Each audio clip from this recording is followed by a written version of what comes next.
Seorang pria muda berpenampilan compang-camping masuk ke sebuah bank megah di pusat kota dengan tujuan membuka rekening baru. Namun, niat baiknya disambut sinis oleh pegawai bank yang menilainya hanya dari penampilan. Apa yang tidak mereka ketahui, pria itu adalah seorang miliarder muda yang sedang menyamar. Ia ingin melihat bagaimana masyarakat memperlakukan orang yang terlihat tidak punya apa-apa. Dari pengalaman itulah, sebuah pelajaran hidup terungkap dan sebuah perubahan besar pun dimulai. Langit siang di Jakarta hari itu seperti biasa. Panas, padat, dan ramai. Asap kendaraan mengepul, suara klakson bersahut-sahutan, dan orang-orang berjalan cepat seolah dikejar waktu. Di tengah hiruk-pikuk itu, seorang pria muda dengan pakaian lusuh menatap gedung tinggi berlapis kaca yang berdiri angkuh di depan matanya. Bank Citra Nusantara, pelang emasnya berkilau, mencolok.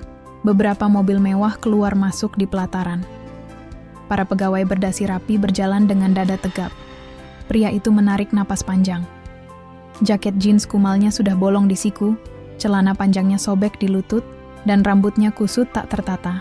Di tangan kanannya, ada kantong plastik warna hitam. Isinya tidak jelas. Sekilas, ia tampak seperti gelandangan yang nyasar. Dia berjalan perlahan ke pintu utama. Beberapa orang langsung melirik. Satpam yang berjaga di depan sempat memundurkan langkah setelah ingin mencegah. Tapi pria itu tersenyum kecil dan mengangguk sopan. "Selamat siang, Pak," sapa Arga, suaranya tenang. Satpam itu sempat bingung, namun membalas, meski dengan raut ragu. Siang. Ada keperluan apa, Mas?" "Saya mau buka tabungan," jawab Arga ringan. "Di sini?" tanyanya. Nyaris tak sadar pertanyaannya menyiratkan penolakan. "Iya, di sini." Satpam menelan ludah. "Silakan ke customer service, Mas. Lewat sini."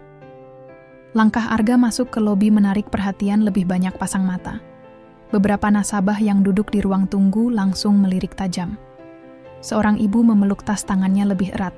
Seorang pria muda yang sedang sibuk dengan laptopnya mengernyit. Arga pura-pura tak peduli. Di meja customer service, seorang wanita dengan blazer merah duduk tegak.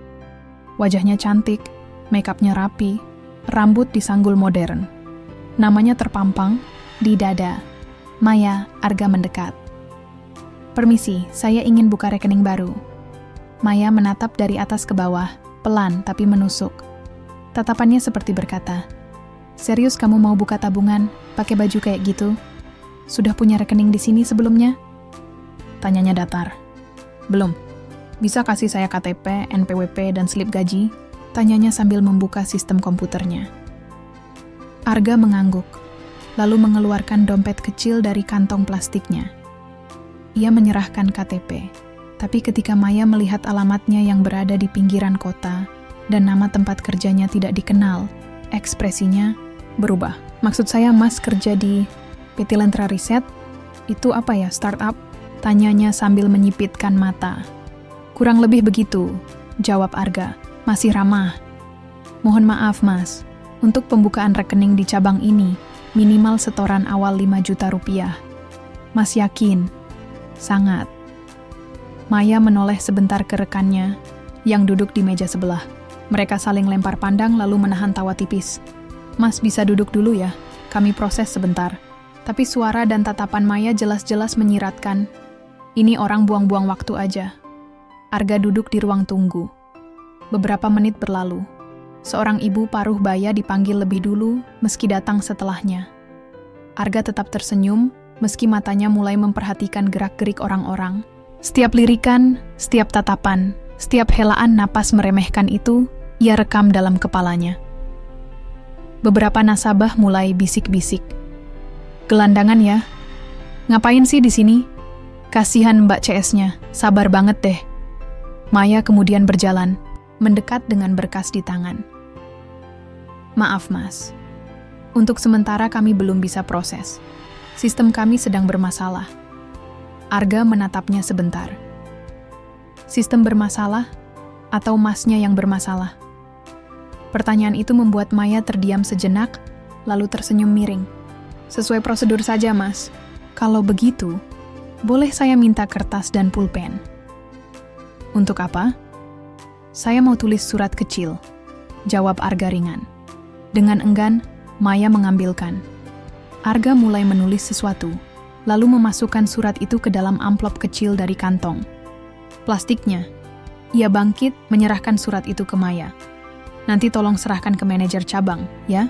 Terima kasih atas pelayanannya hari ini. Maya memaksakan senyum tipis. Tentu, Mas. Arga melangkah keluar. Di luar, ia menoleh sejenak ke arah gedung tinggi itu. Langit masih panas, tapi senyum di wajahnya mengandung sesuatu yang sulit dijelaskan. Bukan senyum orang kalah, tapi seperti seseorang yang tahu bahwa cerita ini belum berakhir. Hari berikutnya datang seperti biasa. Jakarta tetap sibuk, tetap macet, dan tetap penuh manusia yang sibuk mengejar sesuatu, uang, waktu, atau pengakuan.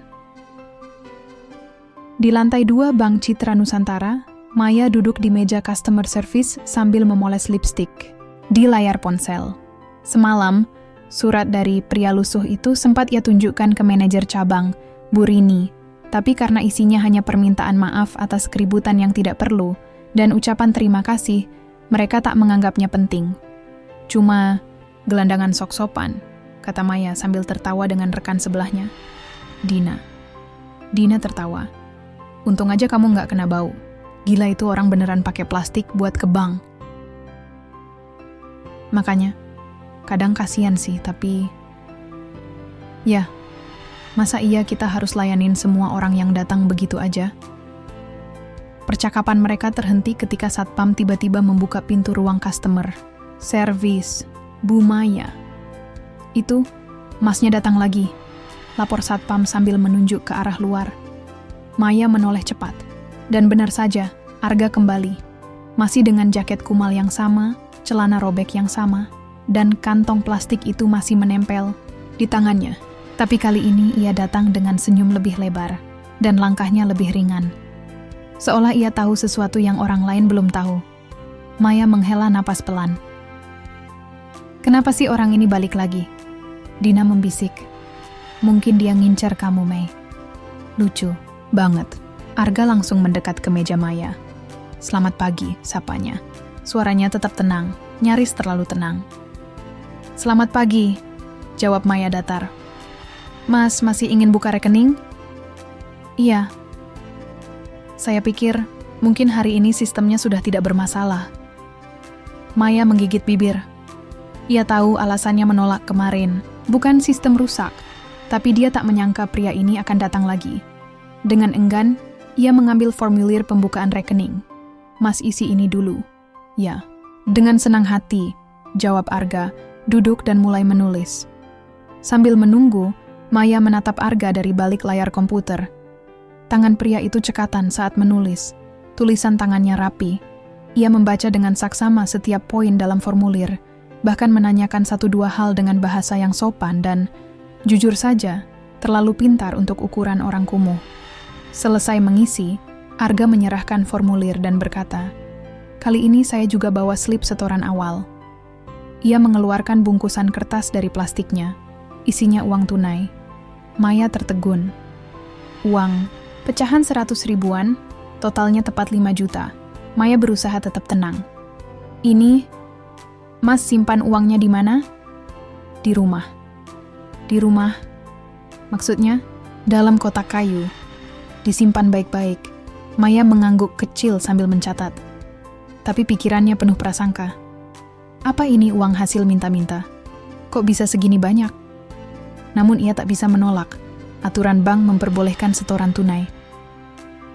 Saat Arga hendak menyerahkan berkas terakhir, ia mengeluarkan selembar surat lagi, lebih tebal dan dilipat rapi dalam map bening. Tolong ini juga diteruskan ke Bu Rini, katanya sambil tersenyum. Kali ini penting.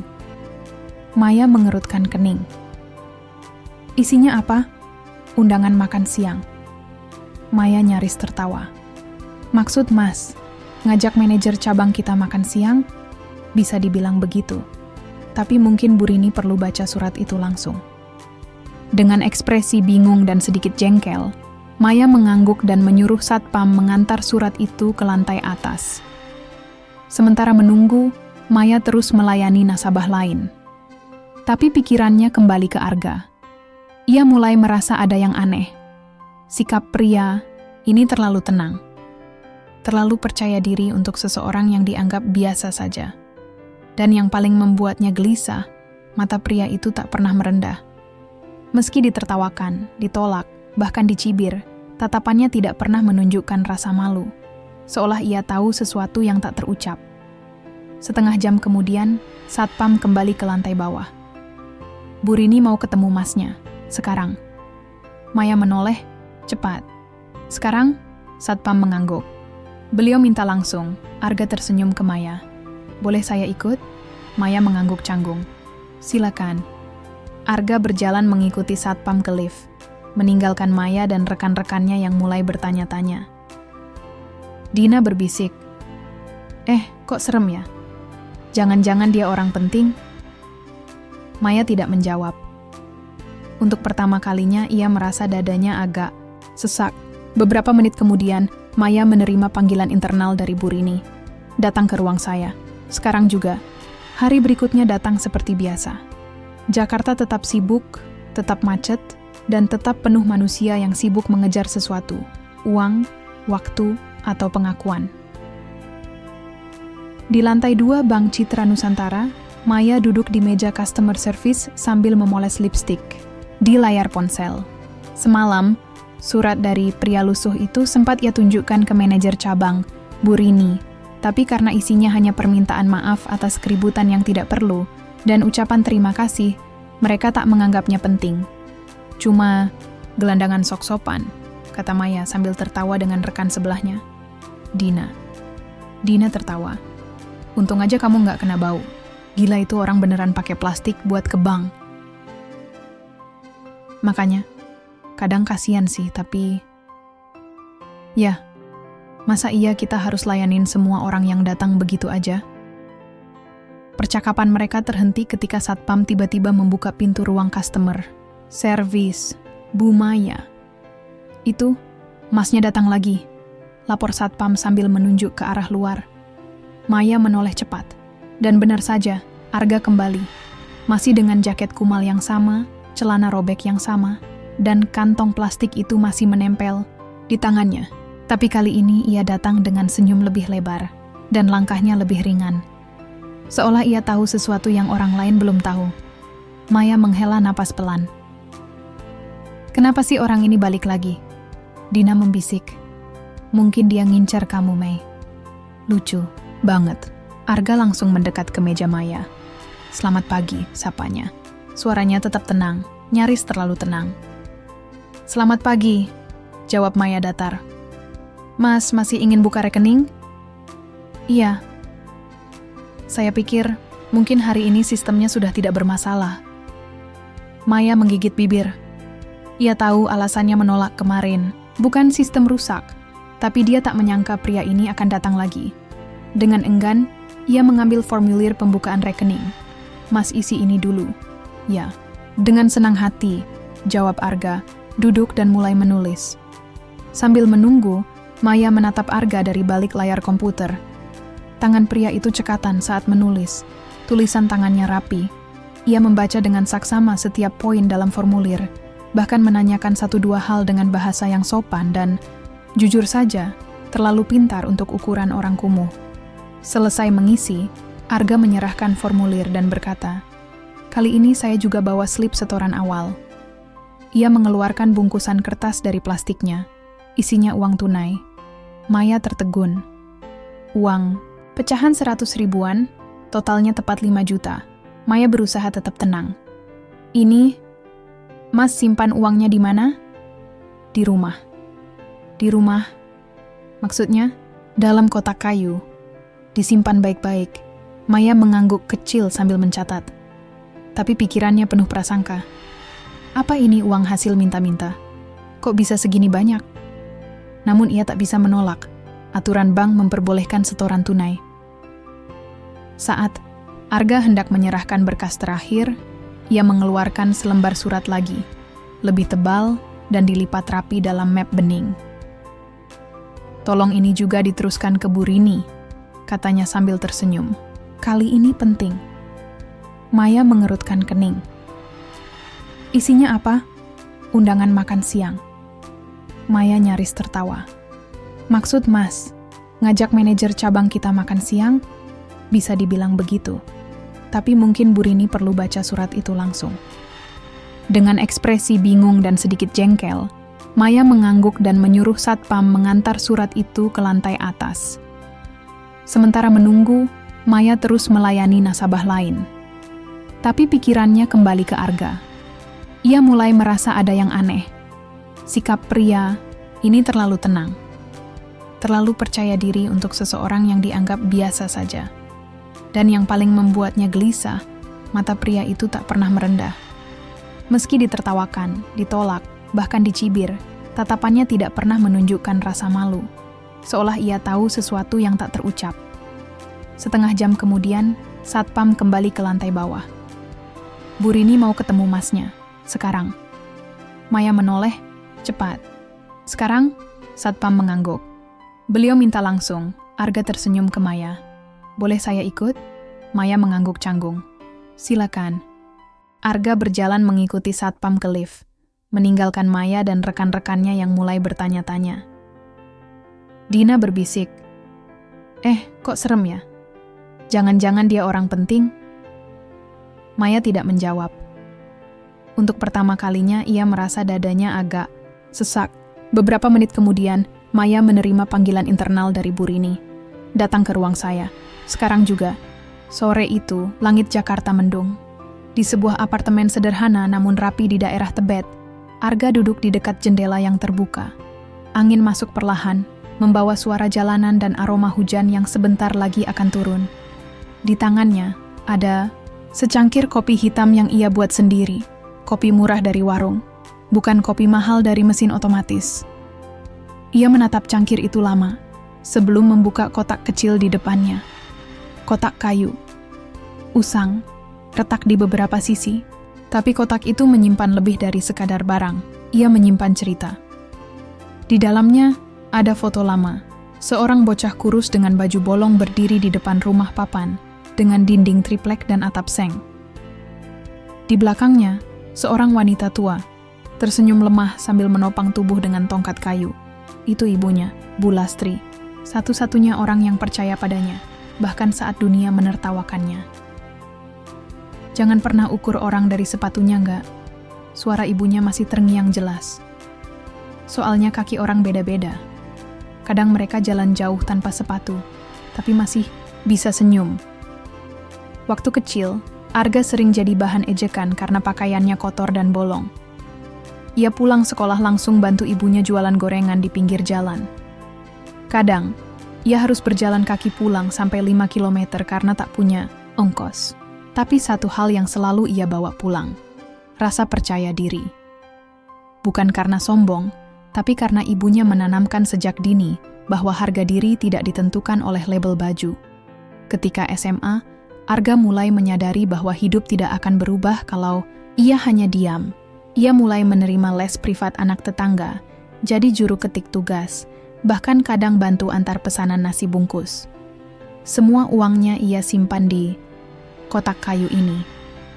Di sela-sela kesibukannya, ia belajar komputer dari warnet. Di sanalah ia mengenal dunia digital, website, coding, dan akhirnya, peluang. Setelah SMA, ia tidak kuliah langsung. Tidak sanggup, tapi ia bekerja sebagai penjaga toko elektronik dan diam-diam ikut kursus daring dengan uang dari tabungan kecilnya. Tahun 1999, keempat, semuanya berubah. Sebuah startup luar negeri membuka kompetisi ide aplikasi berbasis solusi lokal. Arga ikut, mengirim ide aplikasi logistik murah untuk UMKM di desa-desa. Ia tak berharap menang.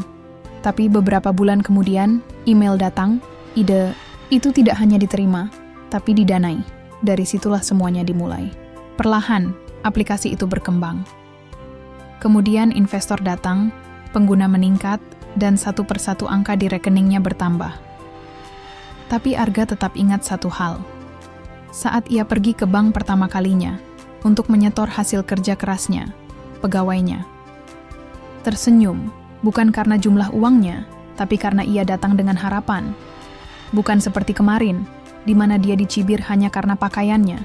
Karena itu, ia memilih menyamar, memakai kembali pakaian lamanya, yang dulu ia simpan sebagai pengingat.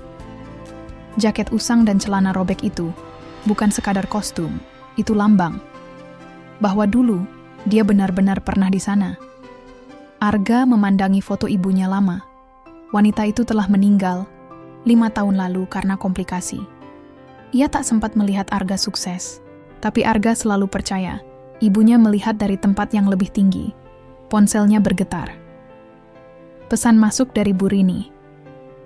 Pak Arga, kami telah menyiapkan proposal awal untuk program inklusi. Apakah besok bisa bertemu lagi di kantor? Arga tersenyum. Ya belum siap berhenti. Masih banyak yang harus diubah. Belum 5 menit pesan lain masuk. Kali ini dari nomor tak dikenal. Pak Arga, ini Maya. Maaf ganggu malam-malam. Saya cuma mau bilang terima kasih untuk kesempatan kedua. Arga membaca pesan itu sambil menghela napas panjang. Tangannya bergerak cepat. Orang yang berani minta maaf dan berubah layak diberi kesempatan. Terima kasih sudah merespons. Saya akan belajar lebih banyak. Dan mulai besok, kita kerja bareng ya. Bukan atasan dan bawahan, tapi tim. Arga menaruh ponsel, menatap keluar jendela. Hujan mulai turun, tapi bukan hujan deras. Hanya gerimis kecil yang menenangkan. Dan di hatinya, ada rasa damai yang sulit dijelaskan. Ia menutup kotak kayu itu pelan.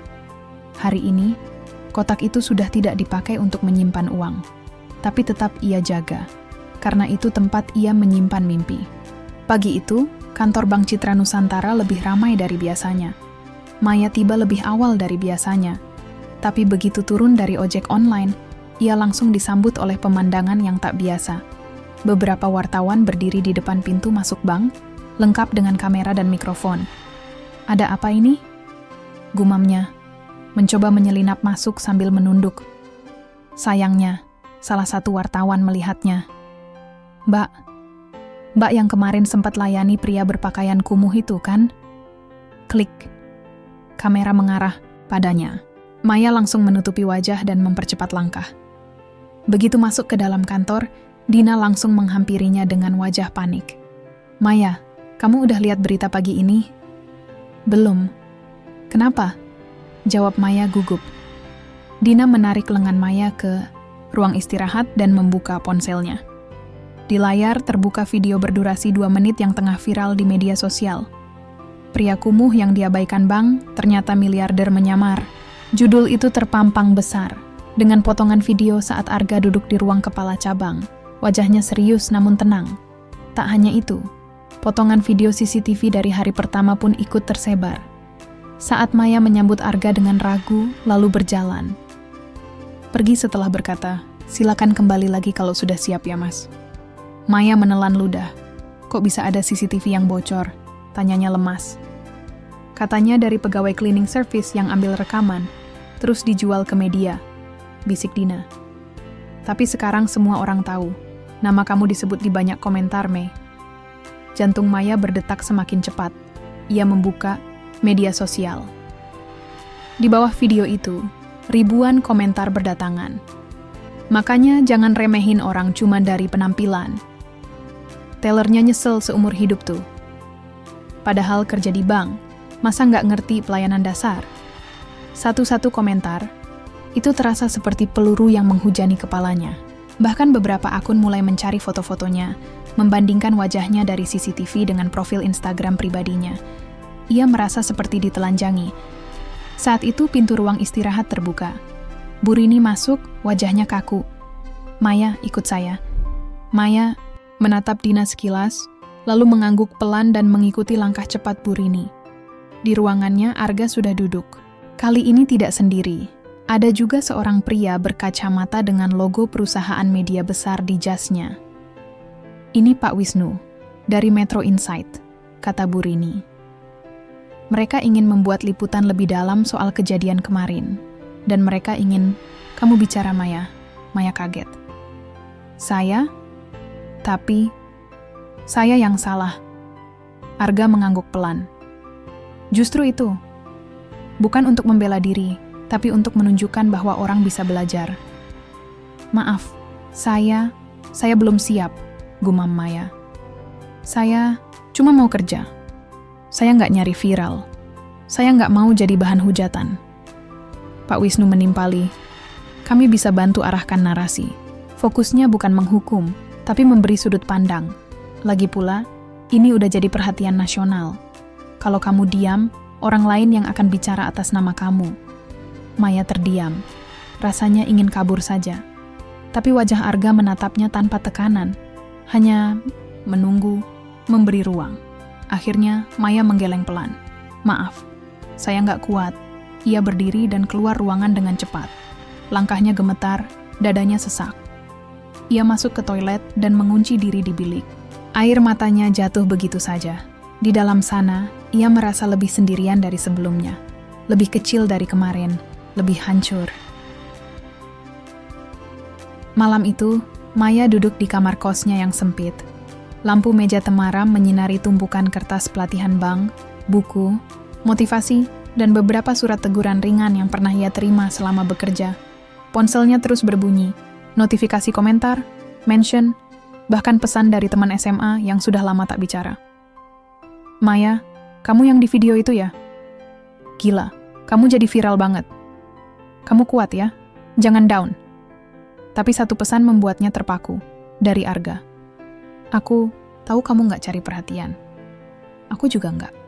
Tapi kadang dunia kasih sorotan ke hal-hal kecil supaya kita bisa belajar besar. Aku masih percaya kamu bisa melewati ini.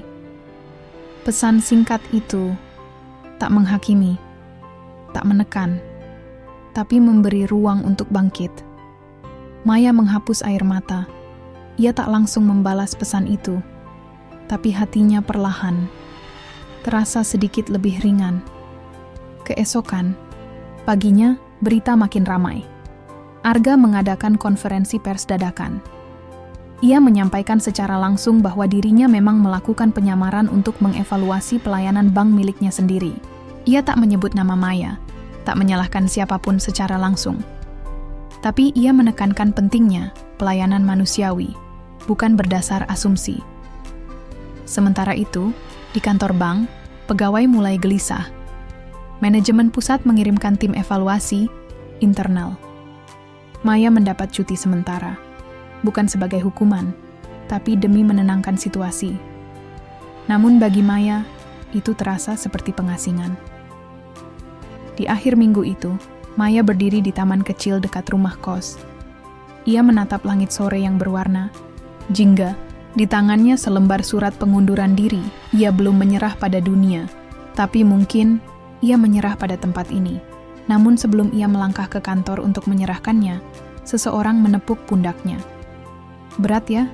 Suara itu akrab, hangat. Maya menoleh. Arga berdiri di sana, masih dengan senyum tenangnya. Kok bisa tahu aku di sini? Tanya Maya, tak percaya. Intuisiku jarang salah, jawab Arga ringan. Dan kamu juga jarang pulang kalau lagi galau. Maya tertawa kecil, getir. Ia menunjukkan surat di tangannya. Aku nggak kuat, Mas. Rasanya dunia nyalahin aku. Padahal, aku juga nggak tahu harus gimana lagi. Arga menatapnya lama, lalu berkata, kalau semua orang menyerah tiap kali salah, nggak bakal ada orang sukses di dunia ini. Kamu cuma salah satu dari mereka yang dikasih kesempatan buat belajar lebih cepat, lewat cara yang keras. Maya menghela napas. Tangannya gemetar. Aku malu. Kalau kamu masih bisa merasa malu berarti kamu belum hilang. Dan untuk pertama kalinya, Maya merasa kalimat itu menyelamatkannya. Hampir 1 minggu sejak video viral itu meledak, dan efeknya masih bergema di setiap sudut hidup Maya. Ia tak lagi masuk kantor. Manajemen menyuruhnya mengambil cuti pemulihan citra. Istilah yang terdengar sopan, tapi terasa seperti pemecatan tak resmi. Di kamarnya, Maya duduk di depan laptop.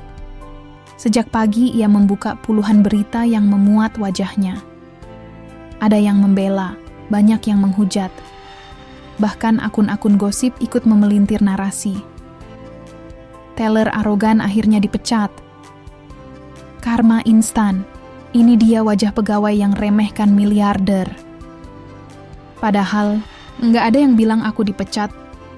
Maya bergumam, lirih. Tapi di dunia maya, kebenaran kalah cepat dari asumsi. Ia mencoba mengalihkan pikiran, membuka pesan masuk. Salah satu dari pesan itu membuatnya berhenti. Dari Bu Rini. Maya, saya ingin bicara. Bisa ketemu sore ini di tempat biasa? Tempat biasa. Sebuah kafe kecil di belakang kantor pusat, tempat mereka biasa curhat saat lembur.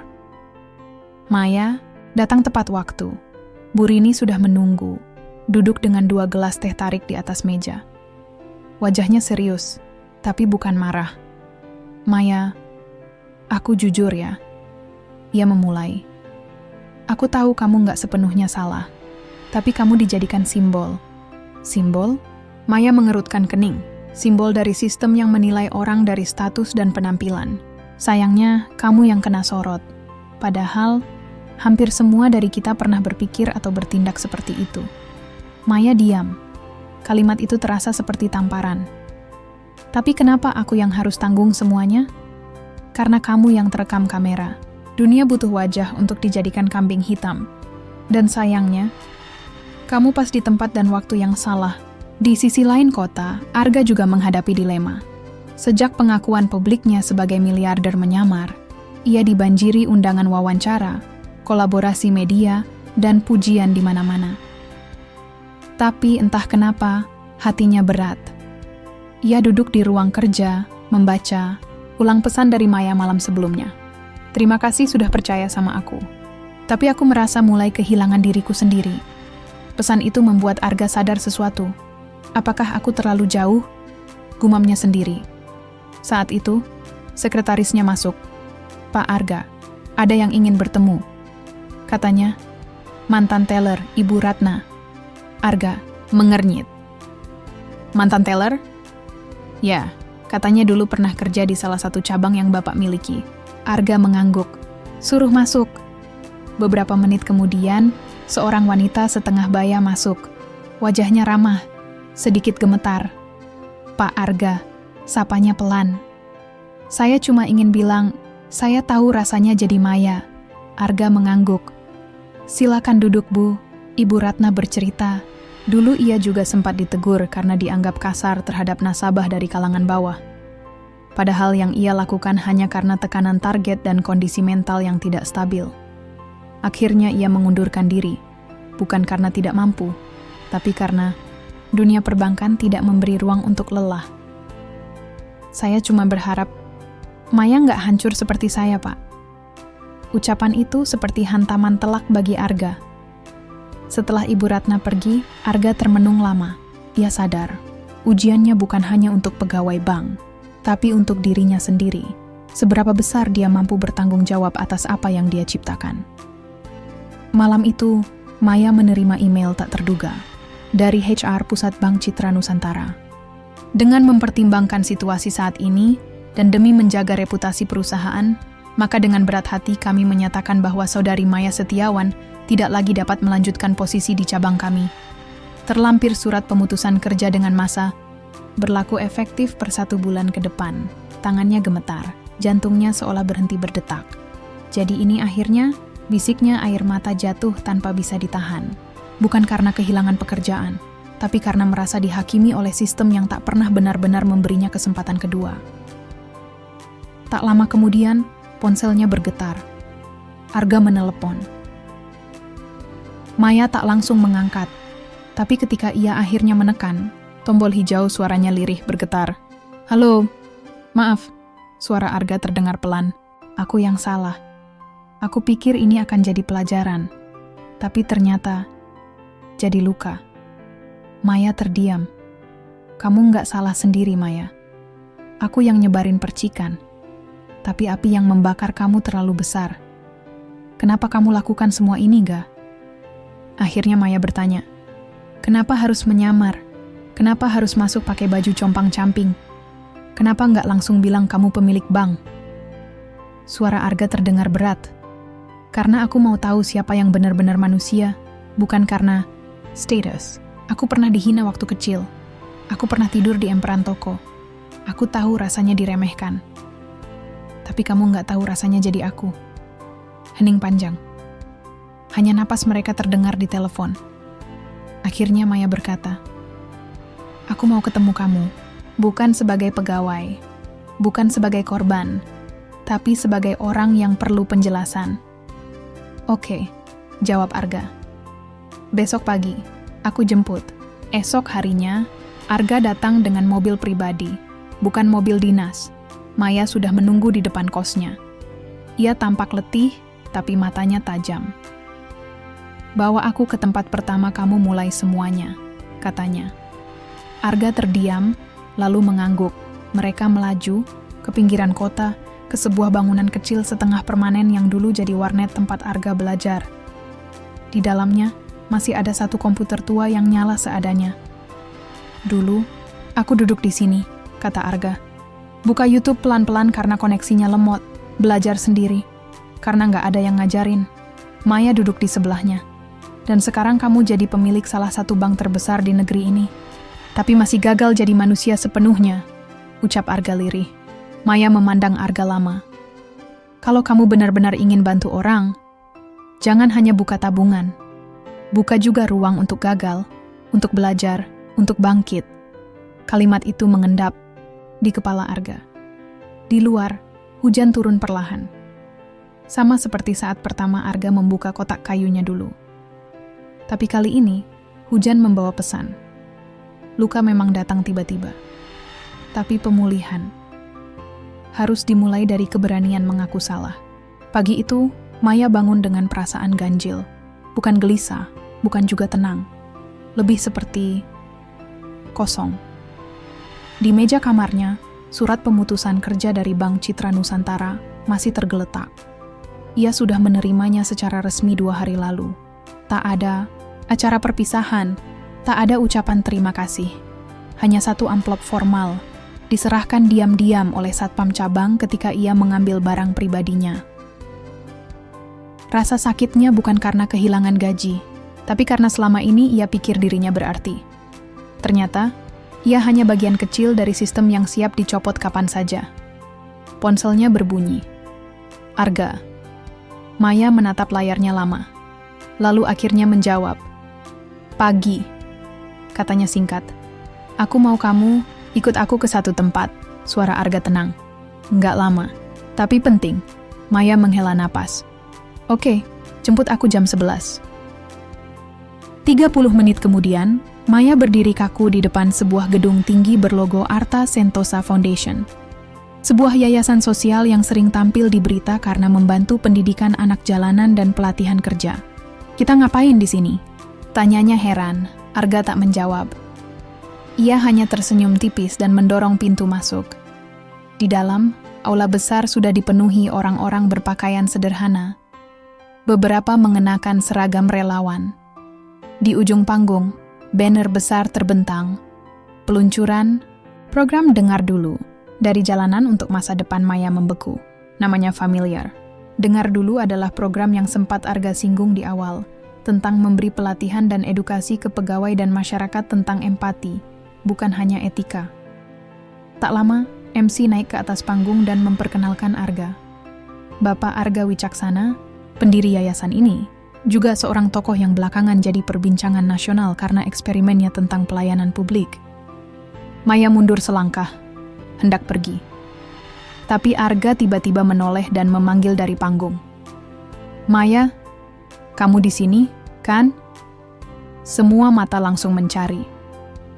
Maya menahan napas, tapi langkah kakinya membawanya maju. Perlahan menuju panggung. Arga menyambutnya dengan anggukan.